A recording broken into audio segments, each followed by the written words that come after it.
Ang gayumang ito ay maaaring pwede itong gawin sa magka-LDR o kahit magkalapit kayo.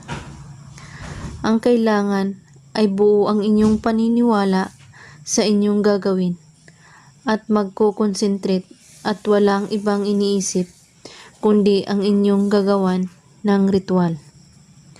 At paalala lang po, huwag ninyo itong gawin sa masama o paglalaruan ang isang tao.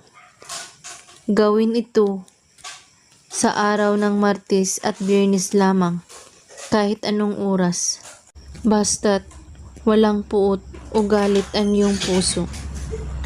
Kung ang taong iyong ginawan mo ito ay malapit lamang sa iyo, banggitin ito ng 1 beses ng pabulong saka umihip ng hangin papunta sa kanya.